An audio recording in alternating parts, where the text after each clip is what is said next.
Welcome, ladies and gentlemen, to the Omniverse of Nick, and part 2 to What If Vegeta Became the First Super Saiyan.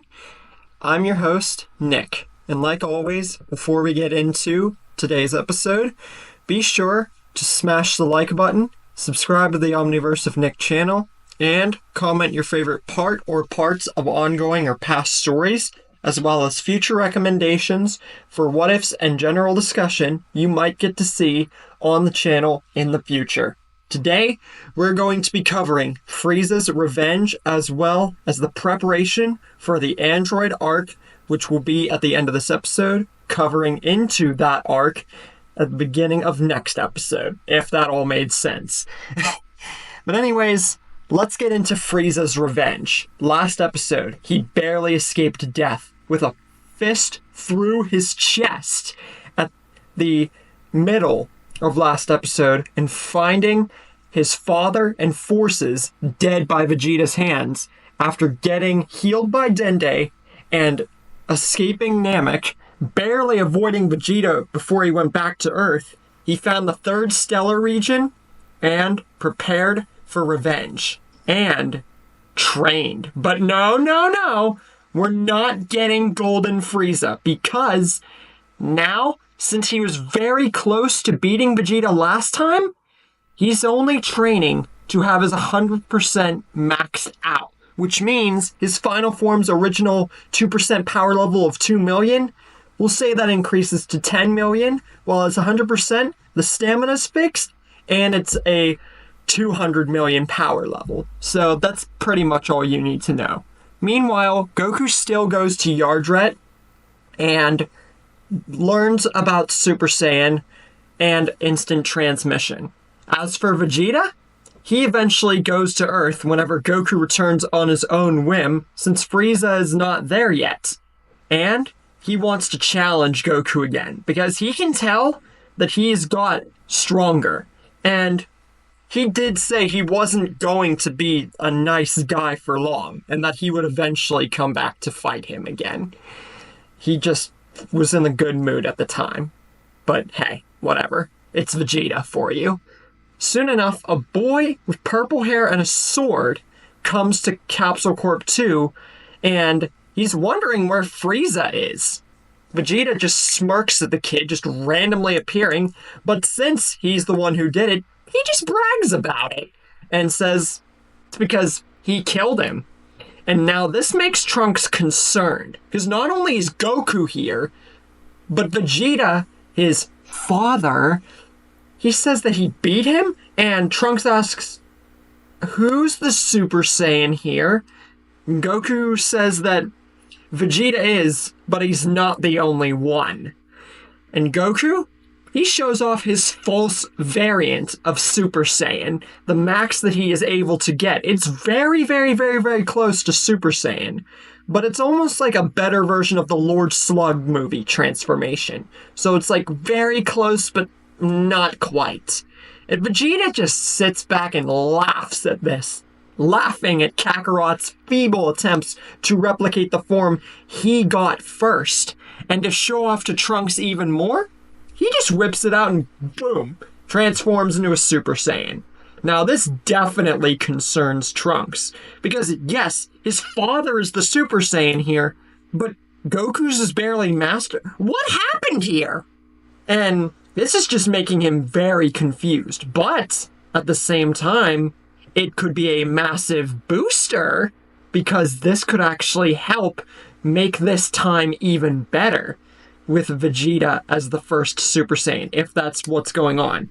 He's about to talk about this and say about his Super Saiyan powers before Vegeta exclaims and senses something coming towards Earth.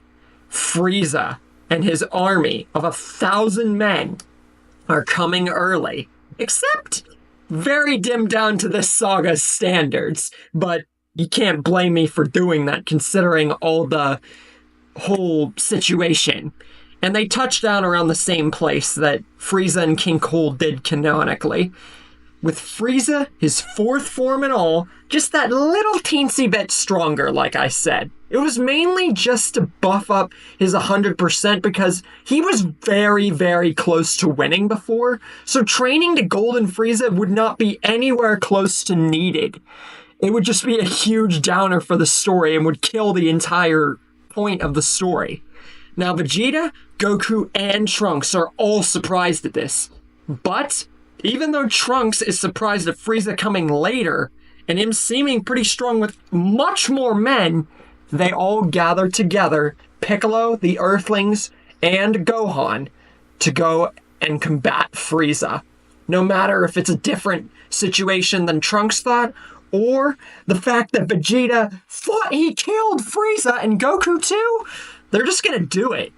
And Frieza is very pleased to see the cavalry arrive, especially his prize, Vegeta.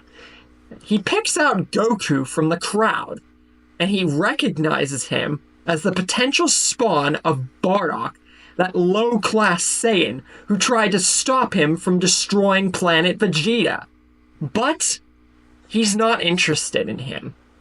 He came here for one purpose, and one purpose only, and that is to kill the Super Saiyan he nearly had on Namek.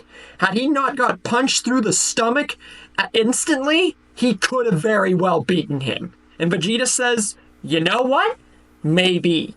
But you're not going to get the chance, Frieza, because I'm going to do what I should have done on Namek and ensure that you're actually dead. Because this time, he isn't going to hold back.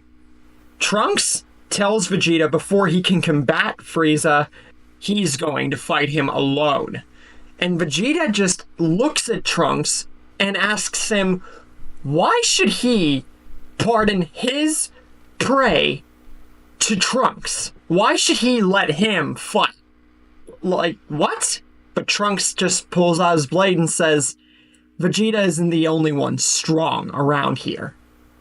But Vegeta, he's feeling in a sort of still good mood, and he's not totally irritated with Trunks, a little bit, so he decides to, you know what? Back off, see what the kid can do, if he really can do anything at all. Frieza just laughs at this and says that Vegeta just made a big mistake pushing his fight onto this kid, because he's just made this kid an ultimate death certificate. But Trunks says Vegeta's not the only Super Saiyan, because Frieza's looking at another one. Frieza is scared by this at first, but like Canon Mecha Frieza, he just laughs this off as to this boy bluffing and just blurting out random nonsense. He looks like a normal Earthling. There's no way he could be another Super. But then he starts to transform, and like Canon, Frieza starts to, have second thoughts like, what? How? And even Vegeta, much more so than in canon, especially since he became the first Super Saiyan, and he's staring right at Trunks, he's even more shocked when Trunks turns Super Saiyan. That's why he wanted to fight first. Frieza can't believe it, but he's not going to give this brat the opening advantage like he let Vegeta back on Namek. And he goes 100% maxed out from the start, and the fight ensues, not holding back for a second. And Trunks is actually surprised when not only that Frieza has shown up here stronger and not Mecha, or with his father, but that he's actually having to try against Frieza. He thought this would be a walk in the park. So, he pulls out a sword and starts using a little bit more power, but to his utter amazement and shock, Frieza's able to block the blade almost easily. It's almost like half the fight he's toying with him. And true, Trunks is pulling some leeway, maybe a few punches, maybe a few blasts, but he's not really getting the advantage. And even Vegeta can laugh at this, saying that he should have expected this even from a Super Saiyan, but it is annoying him. Because this kid, it's a Super Saiyan, and he's still losing to Frieza, and Vegeta's just honestly wanting to get in there and fight, especially when Trunks actually starts to lose ground. Even with his blade, even when he starts unleashing more of his power, he just can't manage to beat Frieza. Meanwhile, the 1,000-soldier army, along with Sasami and Tagoma, are dealt with by Piccolo and all the other Earthlings, including Gohan, who are much weaker than their canon selves, because again, not that much training needed. But Sasami and Tagoma are still the main two out of the force that are strong. Goku, he just pretty much solos Tagoma, and with that, the 1,000 soldiers with Goku there, mainly, and Piccolo, are dealt with relative ease after a certain breaking point. Vegeta grows increasingly, irritatingly impatient, that's a nice alliteration there, and just flies straight towards Frieza, like he did on Namek, and gets another good shot right in Frieza's face.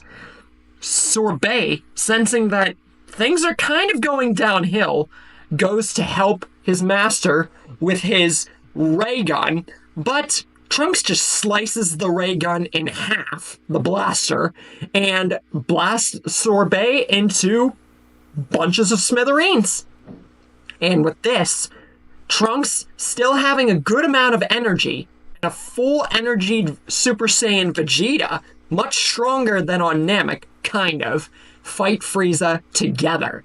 Now this is actually a problem for Frieza, because he's putting everything he's got into fighting two Super Saiyans. He thought he was coming to revenge for one, not two.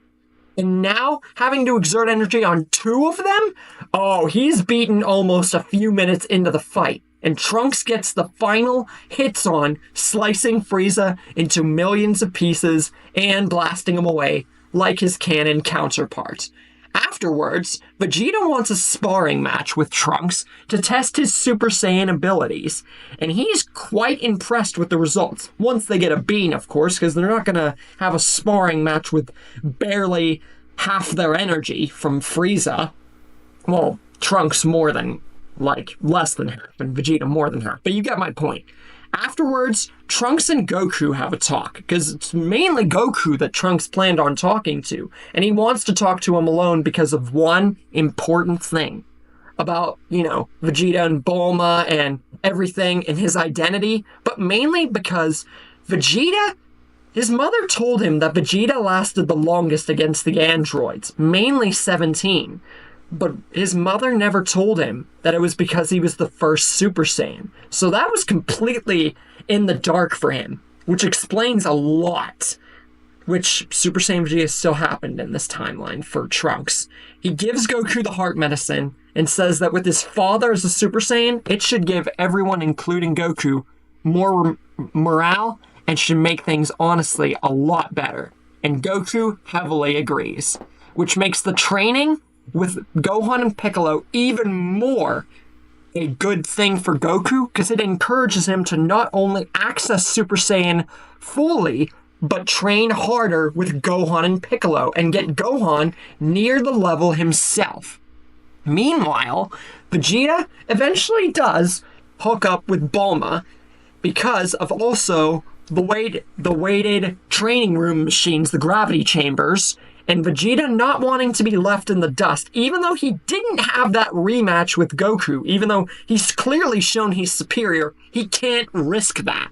So, in secret, he accesses Grade 2 of Super Saiyan, as well as figuring out about Grade 3. Now, keep in mind, Vegeta and Trunks, whenever they were in the hyperbolic time chamber, Vegeta recognized this immediately as a flaw and went to Grade 2 instead. But with 3 years instead of 1, this gives Vegeta way more than enough time to complete the Super Saiyan transformation. Pretty much, if not get really close and at least get through Grade 2, which makes way for the android arc. What will happen with Goku and the heart medicine, and how will Vegeta, this new powered Vegeta, fare against the androids? What will happen next? How'd you like this episode, and what is your favorite part so far? With all that out of the way, Please be sure to smash the like button, subscribe to the Omni with Nick channel, and comment your favorite part or parts of ongoing or past stories, as well as future recommendations for what ifs and general discussion you might get to see on the channel in the future. And with all that out of the way, stay tuned for the Android arc next time.